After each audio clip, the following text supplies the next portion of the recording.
Hello বন্ধুরা, আমি আবার একটা নতুন ভিডিও নিয়ে চলে এলাম তোমাদের বন্ধু তোমাদের মাঝে আমি। কালকের ভিডিওটার নেক্সট পার্ট এটা। হ্যাঁ, তোমরা ঠিকই ভেবেছো। মনে আছে সেই বেহুলা লক্ষিন্দারের কথা? কার নিয়ে সেই বেহুলা লক্ষিন্দারের গল্পটা কার নিয়ে তো সবারই মনে আছে। হ্যাঁ, ঠিকই ধরেছো, সেই মনসা মায়ের কথা। হ্যাঁ, সেই মনসা পুজো দিতে এসেছি আমরা। আর সেই মনসা পুজোর দিতে এসে প্রচুর বড় লাইন। আমরা হাঁটতে আছি, কোথায় লাইন শেষ। কেননা লাইনের মধ্যে কেউ ঢুকতে দেবে না, সবাই তো পুজো দেওয়ার জন্য লাইন ধরে দাঁড়িয়ে রয়েছে অনেকক্ষণ ধরে। আর আমরা লাইনের শেষে গিয়ে দাঁড়াবো, লাইন কিছুতেই শেষ হচ্ছে না। মন্দির থেকে অন্তত 1-1.5 কিলোমিটার দূরে লাইন, আর সেই লাইনের পেছনে গিয়ে আমাদের দাঁড়াতে হবে। কিন্তু একটা আনন্দের বিষয়, লাইনটা খুব তাড়াতাড়ি এগোচ্ছে, কারণ পুলিশ প্রশাসনের তৎপরতায় খুব শিগগিরই মানুষ এগিয়ে চলেছে এবং পুজো দিয়ে ওখান থেকে আসছে। আর আমরা এবার মন্দিরের কাছাকাছি পৌঁছে গিয়ে মন্দিরের সিঁড়ি বেয়ে ওপরে উঠছি। আর তার মধ্যে তোমাদের একটা কথা বলতে ভুলে গেছিলাম, পুজো দিতে আসবো আর বাটা নেব না, মানে মিষ্টি ফল ফুল এগুলো নেব না, ধূপকাঠি বাতাসা তা কী করে হয়। তো আমরা কিনে নিলাম কিছু মিষ্টি, এবার কিনবো ফল আর হচ্ছে ফুল বাতাসা। তো কিনে আমরা মন্দিরে প্রবেশ করলাম এবং পুজো দেওয়ার পরে ভিডিও করলাম, কারণ পুজো দিতে দিতে তো আর ভিডিও করতে পারবো না, এতটাই ভিড়। পুজো দিলাম, তারপরে আমি একটা ভিডিও করলাম এবং সকলে এখানে ভিড় জমাচ্ছে পুজো দেওয়ার জন্য।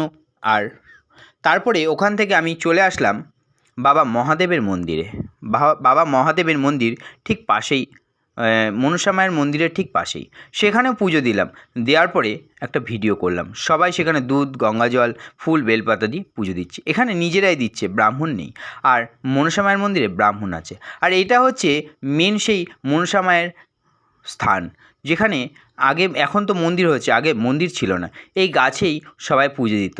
এখানেও আমি পুজো দিলাম, তারপরে একটা ভিডিও করলাম। আর ঠিক এই দুই মন্দিরের বাইরে রয়েছে ধূপ আর ধূপকাঠি আর হচ্ছে মোমবাতি দেওয়ার জায়গা, সেখানেই সবাই দিচ্ছে, আমিও দিলাম।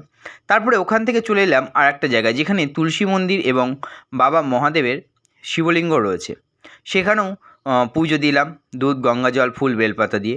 তারপরে একটু ঘুরে ঘুরে ভিডিও করলাম। শুধু মানুষের মাথা আর মাথা, কাউকে দেখা যাচ্ছে না, এতটাই ভিড়, এতই মানুষের সমাগম।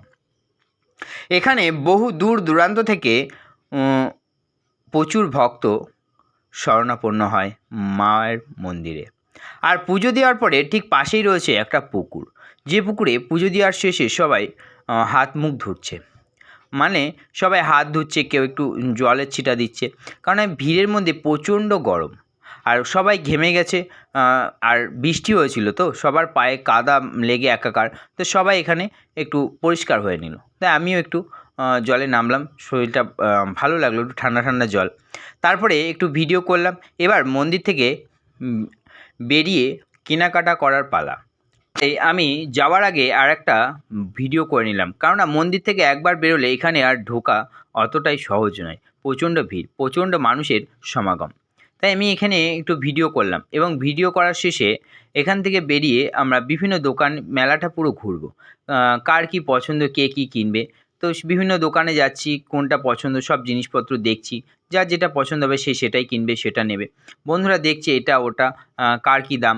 তো আমি আসলাম কাঁসা পিতলের দোকানে, যেখানে থেকে আমি একটা ধূপদানি আর কিনলাম। আর বন্ধুরা অনেক কিছু কিনেছে, বাড়িতে ধূপদানি আছে তাও একটা কিনলাম। আর অনেকে অনেক কিছু কিনলো বন্ধুরা, বহু মানুষ অনেকে অনেক কিছু নিচ্ছে। এখানে কাঠের মালা বিক্রি হচ্ছে, বিভিন্ন সাইজের বিভিন্ন রকমের রং বেরঙের কাঠের মালা, রুদ্রাক্ষর আর আংটি, অনেক কিছু বিক্রি হচ্ছে। তো সেটাই এখানে দেখছি। আর তারপরে আমরা চলে যাব, এখানে হচ্ছে ঝুড়ি বেতার জিনিসপত্র বিক্রি হচ্ছে। আমার একটা বন্ধু ওই মাছ ধরা ঘুর্ণি কিনলো, যে হচ্ছে যেটা দিয়ে মাছ ধরে, ও কিনবে, মাছ ধরে, যেহেতু আমি ধরি না তাই আমি আর কিনিনি। একটা বন্ধু জালও কিনলো। তারপরে এখান থেকে আমরা চলে যাব আরও অন্য দোকানে। আমি একটা জলচৌকি দেখতে বললাম আমার একটা বন্ধু, আমি দেখতে গেলাম জলচৌকি কত দাম, কি দাম দর করে, তো একটা জলচৌকি নেওয়া হলো, যেটা নিয়েছে 80 টাকা। এবং এরপরে আমরা এবার খাওয়া দাওয়া করতে যাব। প্রথমে আমরা খেলাম, প্রচণ্ড গরম, একটু জল কিনলাম, জল খেলাম, ওখানে ফ্রিতে শরবত দিচ্ছিলো, সেটাও খেয়েছি। তারপরে খেলাম আইসক্রিম, এবং আইসক্রিম খাওয়ার পরে তারপরে সকালবেলা যেহেতু না খেয়ে রয়েছি, জল পিপাসা লেগেছিলো, প্রথমে জল, আইসক্রিম, তারপরে তার আগে আমরা পুজো দিয়ে একটু প্রসাদ মুখে দিয়েছিলাম, তারপরে জল, আইসক্রিম, আর তারপরেই খেলাম হচ্ছে আমরা পরোটা, ঘুগনি এগুলো খেলাম। কারণ এখানে তেমন কিছু নেই, তো আমি ভাবছিলাম যে অন্য কিছু পাওয়া যায় কিনা, না পরোটা, ঘুগনি, ভাত, রুটি এইসবই পাওয়া যাচ্ছে, তো এইসবই খেলাম। খাওয়ার পরে এখানে বিভিন্ন